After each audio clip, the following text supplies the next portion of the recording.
What you mean you don't know Pana? She's dope. What you mean? What you mean? What you mean? What you mean? What is poppin' YouTube? Welcome back to my channel. It's your girl DOPEaxxPANA, and today I am sharing with you guys a new and updated faux loc method. I know my last video had like millions and millions of views, and so I kind of just wanted to give you guys an updated method because a lot of people still ask me questions about that old method and I don't even use it anymore. So I wanted to show you guys an updated version of what I do to get my distressed faux locs.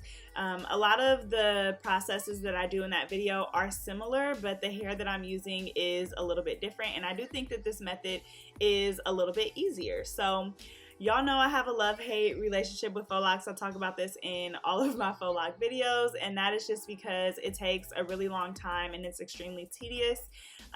My video where I had shared with you guys my quick method, people were like, 6 hours is not quick, but it was definitely quick for me because the first time I ever did faux locs, it took me 14 hours, and I was just like, baby, I'm never doing this again. So 6 hours was really quick for me. Now this method here took me 5 hours, so it is a little quicker, but also keep in mind that I'm not someone who like does this on a daily. I actually don't even offer these to my clients. I had a lot of clients reach out to me like, I want to fly to you for faux locs, and I'm like, I don't offer faux locs. Like I feel like anytime I do this style, halfway through I'm just like, why am I doing this? I hate doing it. So yes, you guys can see here that I'm parting out my client's hair, and just like in my first method, I'm going to start off by plaiting my client's natural hair in just a bunch of like individual singles all over their head. If they want square parts, I do square parts. If they want triangle parts, I do triangle parts. So I am going to do this on her entire head, and then I will show you guys what the next step is. I just want to say that I did try to use someone with shorter hair, and she does have type 4 hair, and the reason why is because a lot of people ask, can this be done on type 4 hair? Can this be done on shorter hair? So I wanted to kind of knock out all of those birds in one stone.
So I'm actually going to be using crochet faux locs. The brand that I'm using is Bobby Boss New Locks in the color 1B, and these are 18 inches. I absolutely love these locks because they are super realistic looking and they already kind of have a distressed look to them. They also come in 24 inches, but I have recently found out that those are extremely hard to find and extremely hard to get online as well. So everybody has this pink and green crochet hook, I'm pretty sure, and I am going to be using Talia Waheed's scalp oil to moisturize my client's scalp. I always like to put some type of oil or some type of grease on my client's scalp prior to doing any type of protective styles, just to make sure that it is flourishing while it is in the style.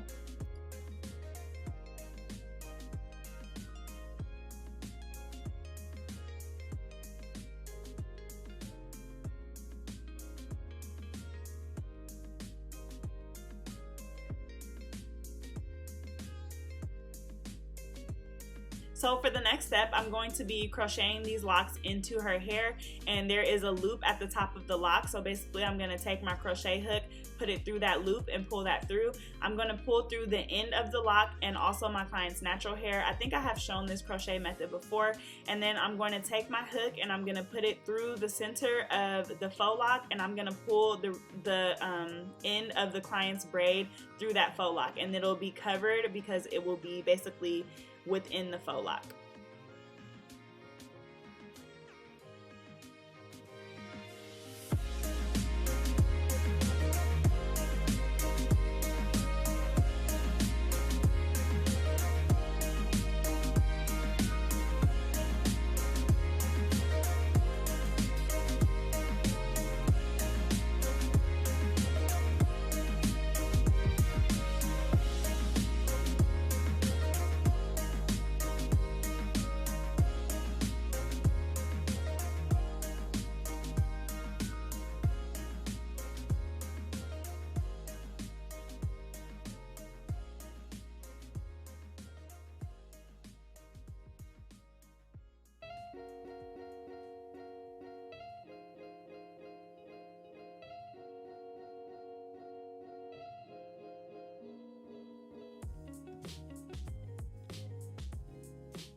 So this is what your client's hair will look like when all of the locks are installed, and I have had clients before who just get these locks installed and leave them like this, because like I said, this is a pretty natural looking brand, but I am going to take it one step further and we're going to be wrapping these to get more of a distressed look, and you definitely will be able to tell a difference between these locks and the distressed locks.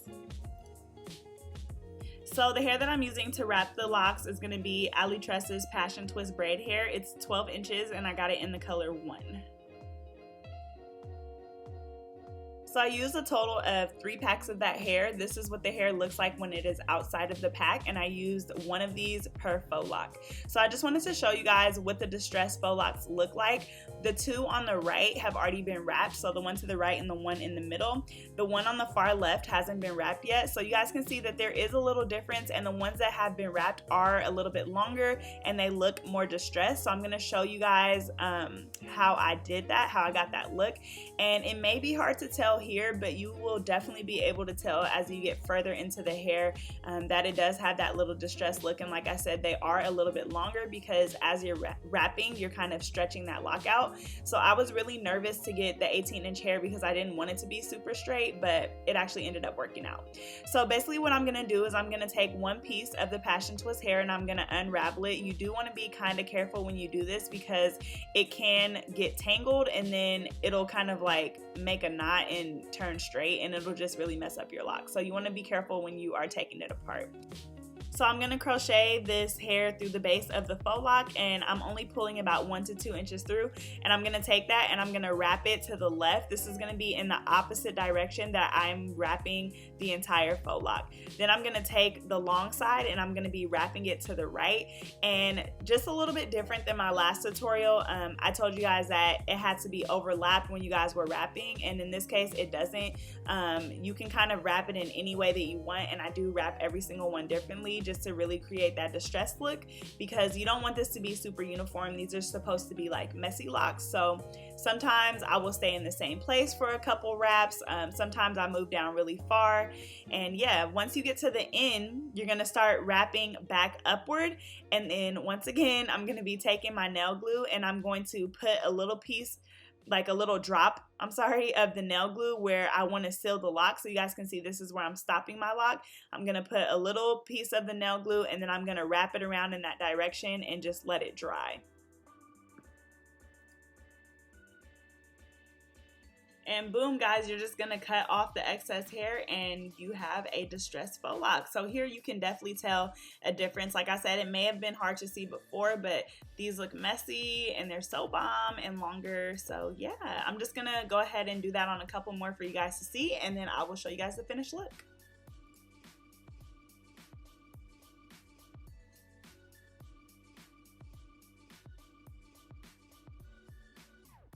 So So I know when I had first posted my faux lock tutorial about the quick method, a lot of people were like up in arms because I was using nail glue, and it's really harmless to the hair because it's not touching your client's natural hair. So I'm not sure why they were like super pressed that I was using nail glue, but a lot of people ask for different alternatives.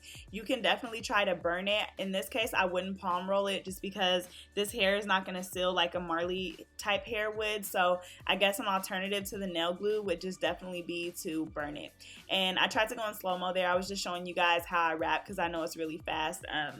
But yeah, I'm just using my middle and my ring finger to kind of hold that hair and guide it through.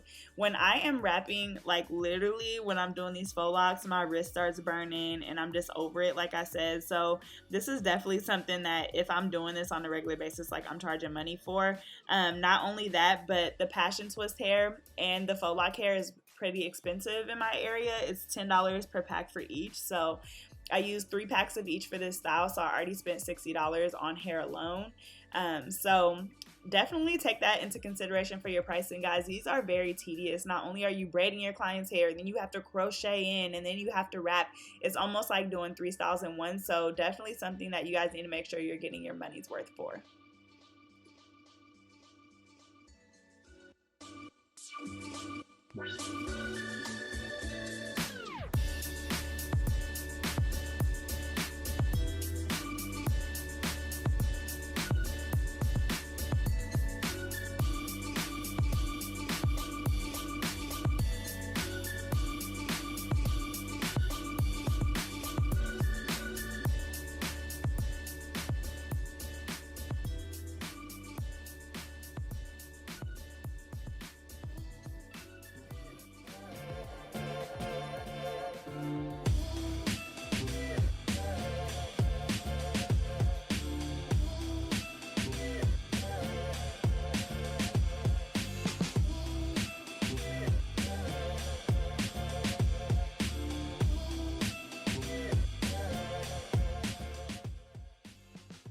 So yes, guys, this is the finished look. I hope you really enjoyed this updated tutorial. Let me know what you guys think in the comment section below.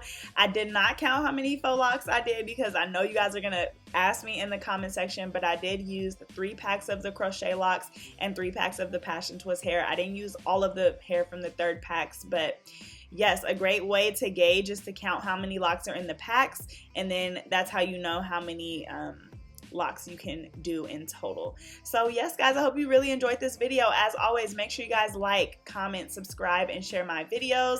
If you are already Team Dope Nation, thank you guys so much for your love and support. And as always, I will catch you guys in my next video.